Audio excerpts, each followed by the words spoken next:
Ben, moi bons días a todas e a todos. Imos a dar conta hoxe da creación dun servicio público gratuito para a limpieza de determinados elementos dentro da cidade histórica, de elementos privados. A todo agora o Concello faise cargo da limpeza nos espacios públicos, pero lóxicamente nos elementos privados corresponde á propiedade facerse cargo desa limpieza, pero non funciona eficientemente, como se pode ver a simple vista. Por lo tanto, imos a actuar en dúas direccións. Por unha parte, desde disciplina urbanística, con requerimentos aos propietarios para que aqueles que as fachadas dos seus edificios, as portas, as ventanas estén en malas condicións, para que procedan a súa limpieza e o seu acondicionamento. É unha responsabilidade e unha obligación dos propietarios, pero, por outra parte, tamén imos a ofrecer un servicio público gratuito de limpieza de carpinterías en edificios do casco histórico, que funcionará a demanda dos propietarios, que poderán solicitar no Concello que se lles limpien esas pintadas, por poner un exemplo, e o Concello, pois, a través desta brigada, se ocupará de esa limpieza. Entón, ese programa é un programa que depende do Departamento de Emprego, que forma parte dos convenios de colaboración entre o Concello e a Xunta de Galicia, e, polo tanto, está subvencionado pola Consellería de Traballo. E, pola miña parte, máis nada, cedo a palabra a Xavier para que nos explique como vai a funcionar este servicio, cando se pon en marcha e como se pode acceder a él. Xavier. Hola, moi bons días. Bueno, un pouco situando a realidade que marcaba o alcalde, nestes momentos do estudio previo realizado sobre a situación do casco histórico, detectáronse 275 pintadas ou grafitis en carpintería dos edificios, ¿no? O sea, tanto en portales, con portalóns, como en ventás. Entonces, o sistema para que efectivamente se poida solicitar o servizo de limpeza é moi sinxelo. Simplemente tería o propietario ou a comunidade de propietarios descargar un impreso no que simplemente fan a solicitude para que se tome en consideración a limpeza da súa porta, neste caso, e inmediatamente un equipo de persoal municipal vai a visitar efectivamente ese elemento, e nos días seguintes pois se procede á súa limpeza. O sea, do que se trata é de facer unha limpeza de grafitis e pintadas. Entonces, en moitos casos se vai a utilizar un limpador especial que non é invasivo, que é un decapante superficial, e se o grafiti é resistente, pois se procede ao repintado. Quer dicir que calqueira dúbida que poida ter calqueira propietario tería que chamar a un teléfono de contacto que daremos na página web e remitir o impreso a un correo electrónico municipal. Inmediatamente xa nos poñíamos en contacto con eles e xa procederíamos a limpeza.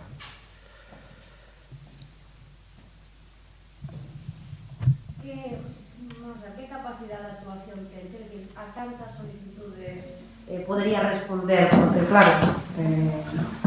Bueno, a todas xuntas non. Obviamente, se todo o mundo empeza a solicitar, ahora mismo nos temos detectados aproximadamente en portas, portalóns, entradas de garaxes, uns 275 grafitis.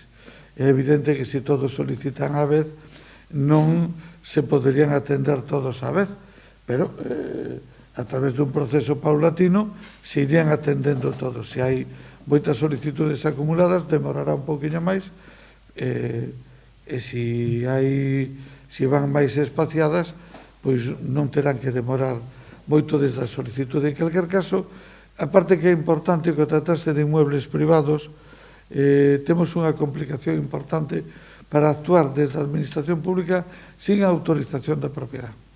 Se require autorización da propiedade. E máis, é unha obligación da propiedade ter en boas condicións esos elementos, o que non, de feito, nos contemplamos que empezar a sancionar a aqueles propietarios que teñen os seus inmuebles en estado de abandono. Eu non sei, Xavier, se podes matizar un pouco máis ou ampliar isto. Sí, bueno, o sea, un pouco, o sea, reiterar que o objetivo é eliminar o feísmo do casco histórico e tamén intentar cambiar esas condutas encívicas por parte de, bueno, das persoas que se dedican a facer grafitis. O sea, un pouco a hipótesis é que unha vez que eliminamos os grafitis é para eliminarlos permanentemente, non? Entón non ten sentido continuar grafiteando, posto que se sabe que eso non vai a quedar en ningún momento no tempo nas portas, non? É dicir, que se procurará limpiar inmediatamente unha vez que se teñan detectado estas actividades, non? Pero, bueno, ahora mismo hai unha bolsa importante.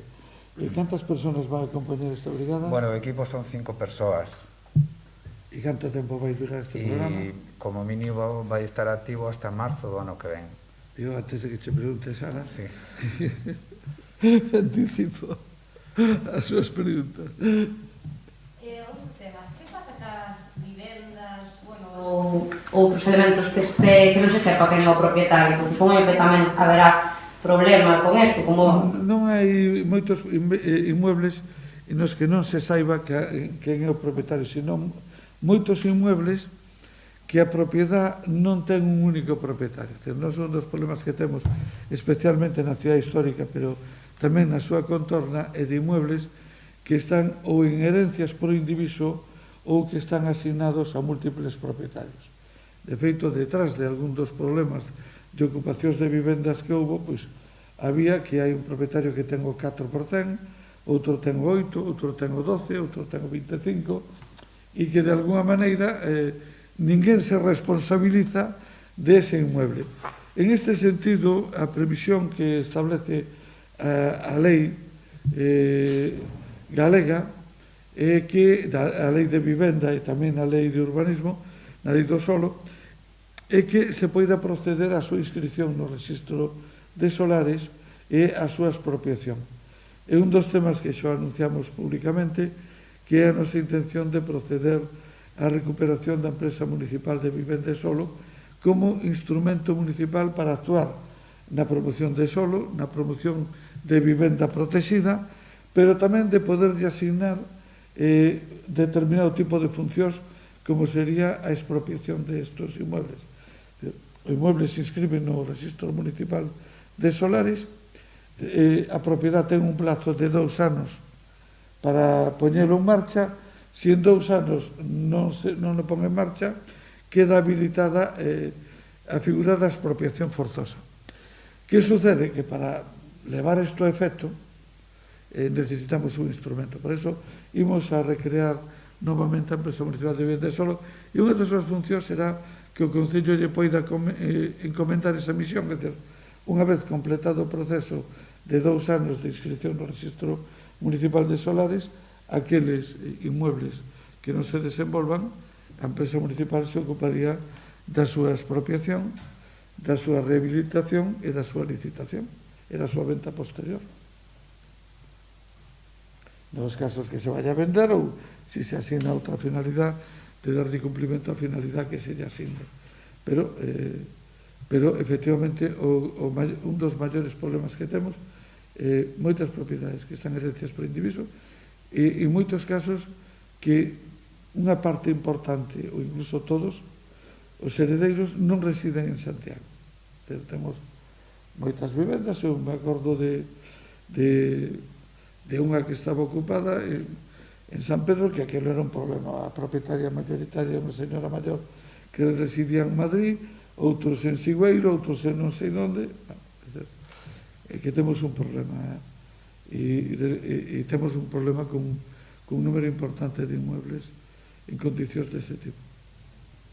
E por que o servicio se pon en marcha no casco histórico? Porque seguramente haya máis pintadas no ensanche ou no... Bueno, porque non temos capacidade para poñer en todo Santiago, entón preferimos acotar unha zona, e obviamente a zona principal de referencia de Santiago é a ciudad histórica.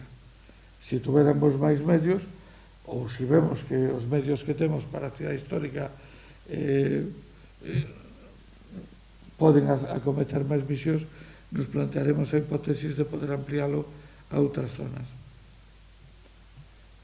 Dixeron que en principio se limpiarían esas pintadas e se non se pode sacar, se pintaría, non? Se repinta, sí. E cantos son? Sí, bueno, o proxecto ten un importe de 80.000 euros. Mais ou menos quanto pode costar limpiar unha pintura? Claro, depende do... sí. Pero non é unha cifra...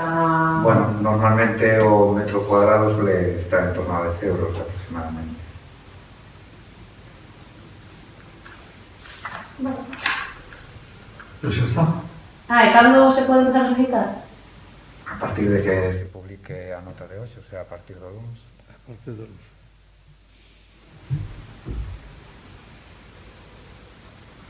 Bueno. É que preguntas outro tema, pero non sei se... Pregunta. Vale, alcalde, non sei se escutou así nas últimas horas que Alboreso, o presidente dos empresarios do Taure, está un pouco preocupado tanto pola partida que vai chegar para o Orbital, desde que pouca, como polo uso que se está dando ao solo dos polígonos, que ten máis aquí, que hai máis uso comercial que industrial. Parece que se está potenciando un pouco máis esa vertente. Está un pouco preocupado polo tema, non sei vostede que... Bueno, vamos a ver, hai dous temas con relación á dotación para a obra do Orbital. É suficiente e vai en plazo. O Orbital tiña 33 meses de plazo de execución, estamos dentro de plazo e a previsión é que remate en 2023. Non é que por esta dotación non remate hasta 2023, é que na licitación, na adxudicación, no contrato, o que figura é que a obra acaba no 2023. Estes 9 millóns de euros equivalen casi ao 50% do presuposto da obra adxudicada. Isto que quere decir é que esta obra, que aproximadamente leva un 20 ou 25% executado, este ano se executará un 50% e quedará un 40 ou 50% se executará este ano e quedará un 30% que será a parte que se executará no ano 23. Ese é o plazo previsto que non sei se lo conocía ou non, pero o plazo previsto desde o minuto 33 meses de plazo de execución, finaliza no 2023 e, en principio, vai a obra incluso adiantada con relación ás previsións e, desde logo, no ano que ven vai recibir un impulso decisivo e no 23 non podo decir a que altura do ano, o que allá sea no primeiro semestre, pero no 23 se remata e vai todo ben e de acordo co previsto. Por lo tanto, desde ese punto de vista, eu non comprendo cal é un motivo, non vexo ningún motivo de queixa.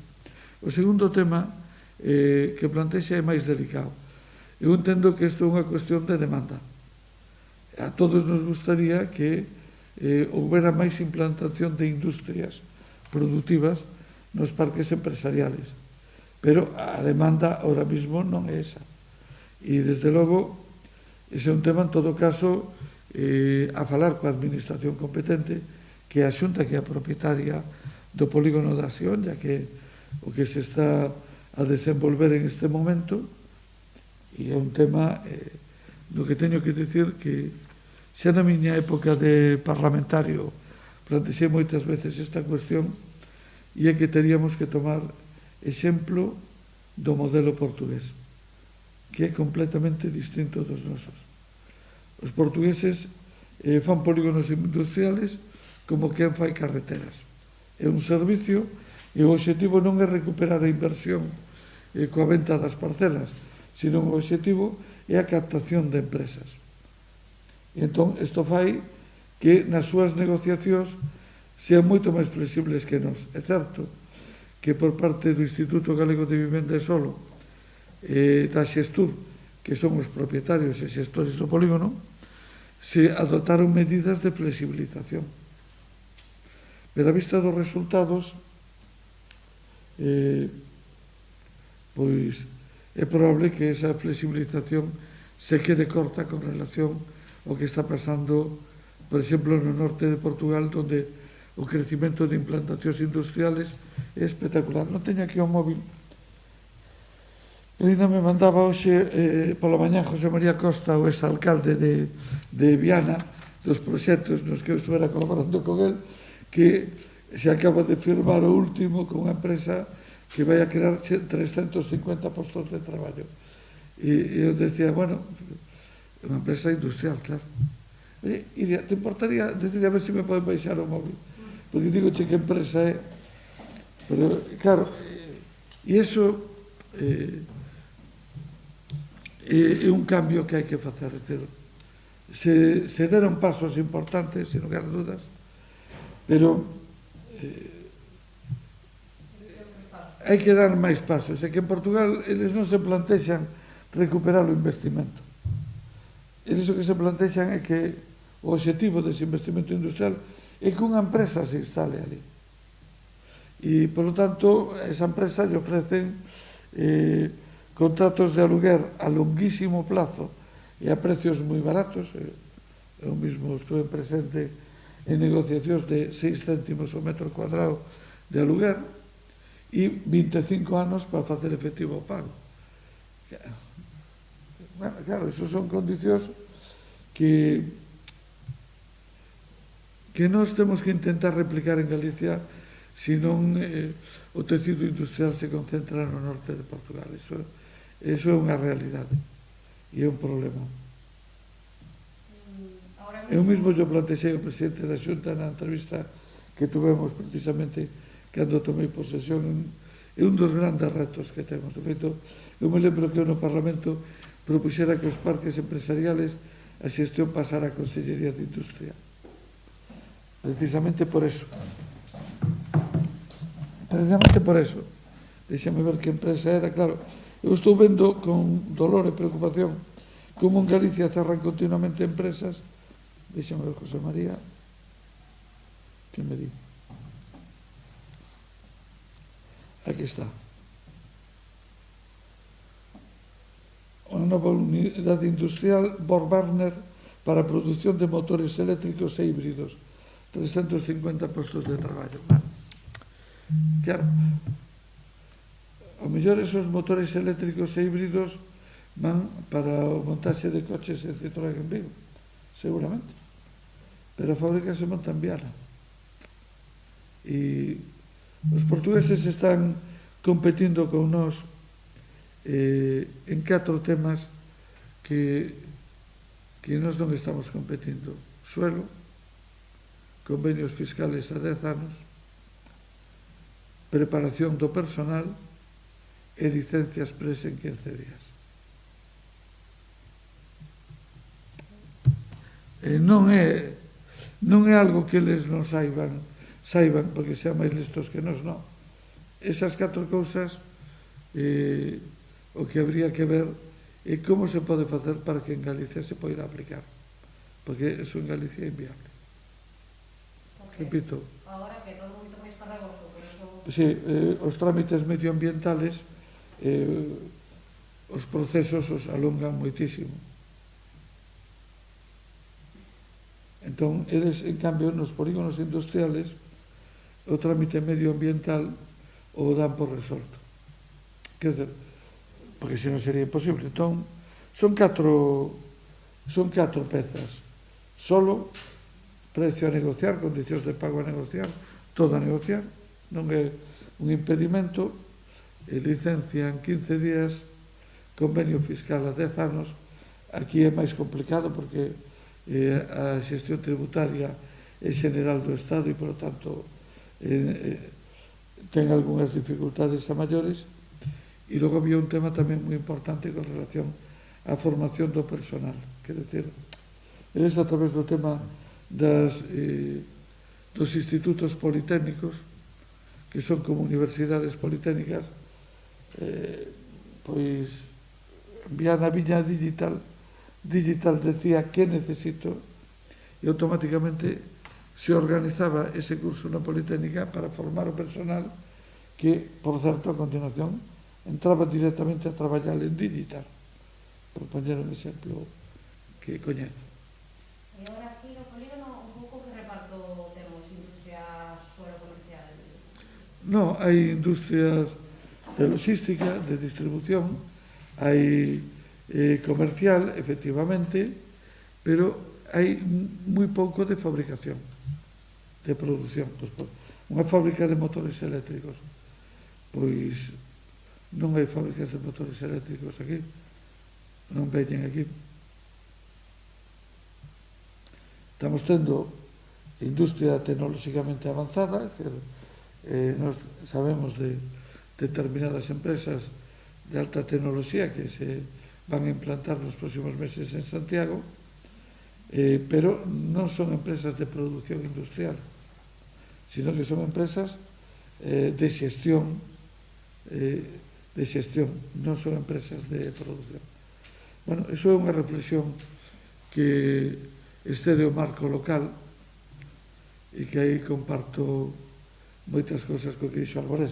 O outro, tamén a mí me gustaría que a obra se acabara este ano, pero non era a previsión. O contrato era que a obra remate en 2023.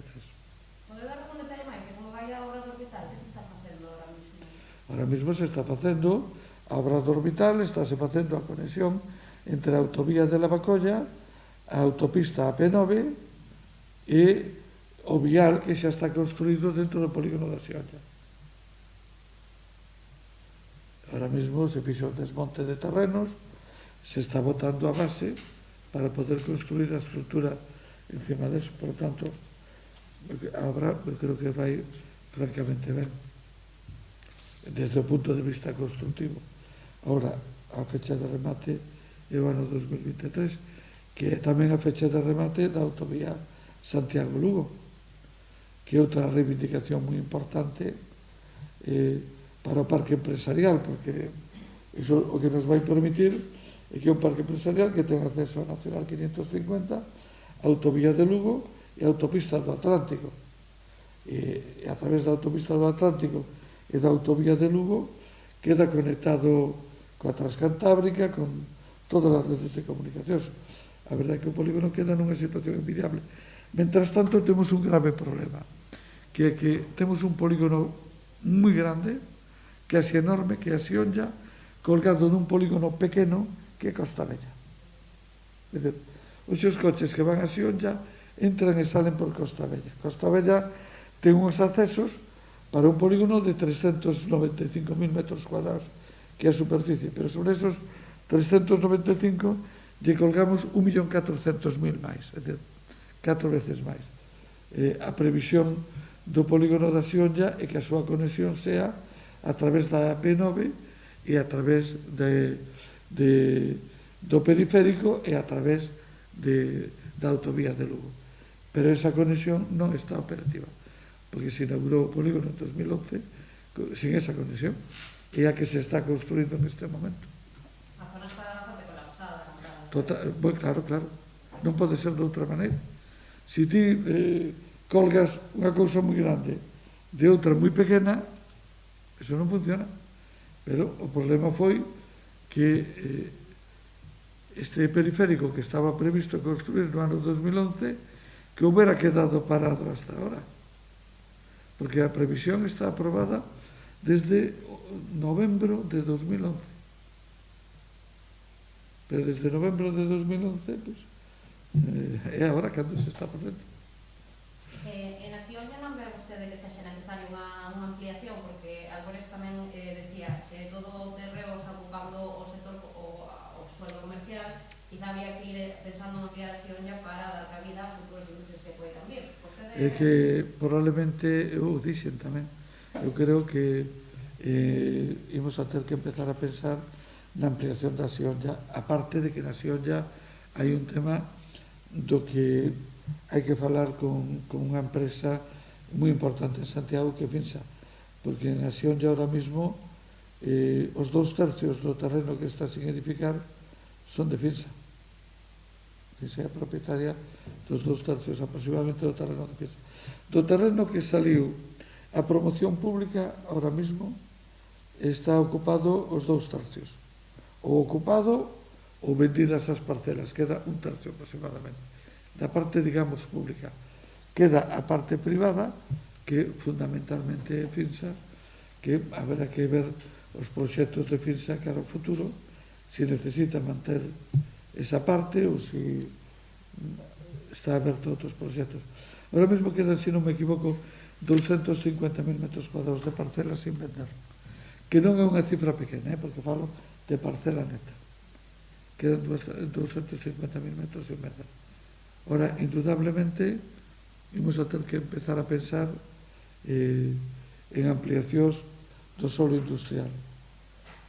E, de feito, outra das razóns polas que quero retomar en Movisa é porque hai que relanzar os 37.3 e 38, os polígonos 37.3 e 38, que tiñan encomendada a súa xestión en Movisa, pero que ao disolverse en Movisa, iso quedou parado e quedou así.